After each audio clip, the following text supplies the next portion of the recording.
This is the 410 team, cs410 team consisting of Genevieve, Will, and Rohan. And we're presenting the video for the project Course Collab, which is our final project for cs410, spring 2018.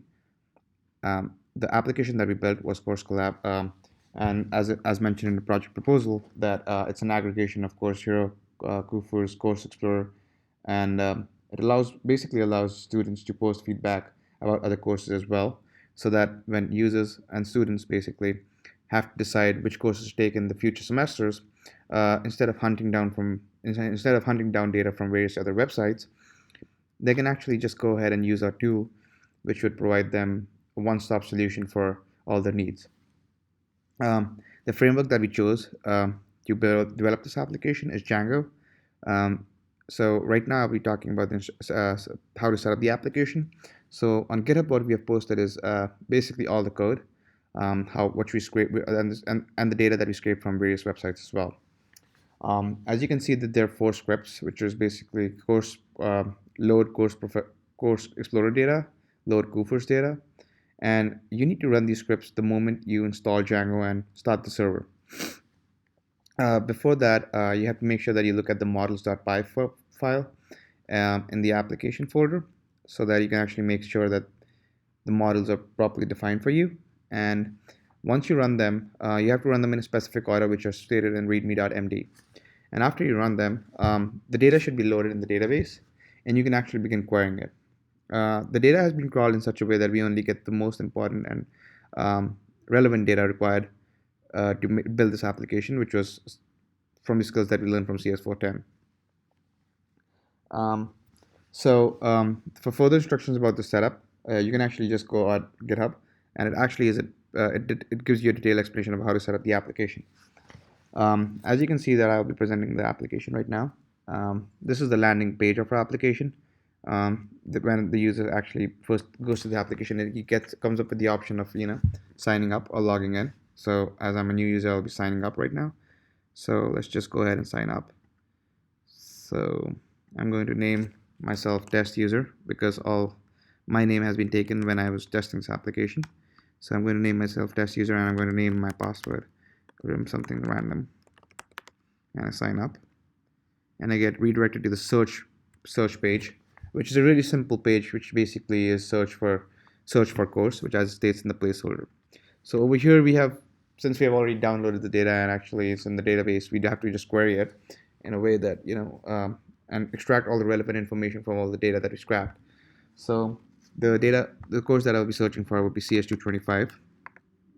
I go ahead and search for this, and after I search for this actually gets the template automatically gets updated depending on my search results. So it automatically tells you that you're searching for 225, and the course name was data structures, and the description of the course, which is taken from Course Explorer itself. It explains what the course is all about. Now all this information over here is taken from Rate My Professor and Kufers, which we scraped. And so as we know that Professor Wade Fagan and Professor Beckman are the instructors for the course, and the rating of the professor, which is Wade Fagan in this case, is 4.76, and there are a total of 17 ratings for this instructor. Now this is generally not helpful because every semester the course might change, so you can actually go ahead and actually fill in feedback for this course as well. So you type in the course name, which is CS225, and then you go ahead and post the feedback. So in this case, let's say the feedback is the course was really well organized. And if I add this if I made this and I post this review, it basically points us to the screen where it tells us that the review posting was successful, and tells you what you wrote.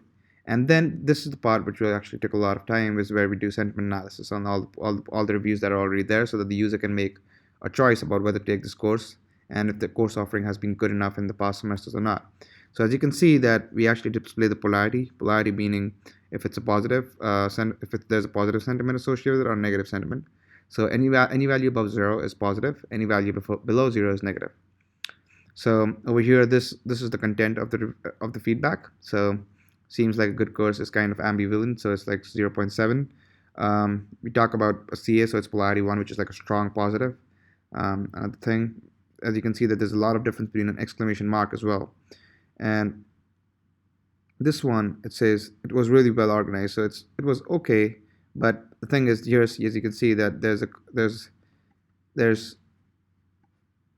there's some confusion over here. Now, if you want to do it again, which with the sentiment analysis part, because well organized can be taken in two manners. So let's think about it another way. So like let's do create an not an ambiguous review. So like great course and enjoyed it, right? So when I post this, it will have a strong positive value associated with it, as I expect. So as you can see, that it goes back up to 0.8125. Which is a really positive value. Now, if you go ahead and you can actually look at related reviews related to this course as well.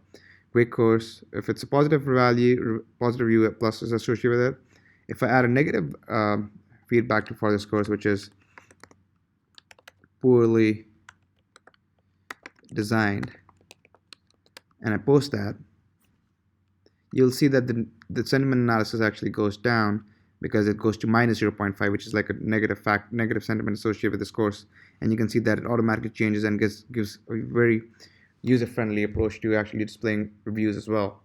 As you can just tell from the icon that this was a negative review. You can also search for other courses. So for your testing, when the TAs would be testing it, they can search for courses like Atmospheric Sciences 120, which is already there. Since the database is really huge, the retrieval can take some time, which in this case would be like just the 1-2 seconds. So as you can see, this was the result of Atmos 120, severe and hazardous weather, and this is all taken from Course Explorer.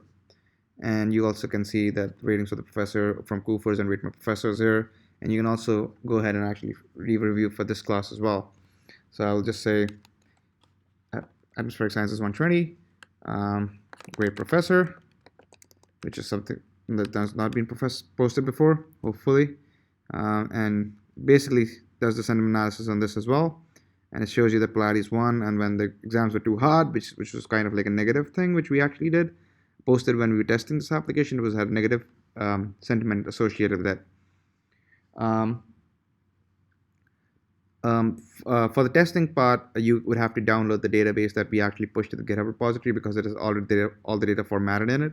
If you actually want to push the data inside the database by yourself, you have to run the scripts, which we already mentioned, which is load Cooper data and load Course Explorer data, which does that job for you. So it's entirely up to you how you want to test this application.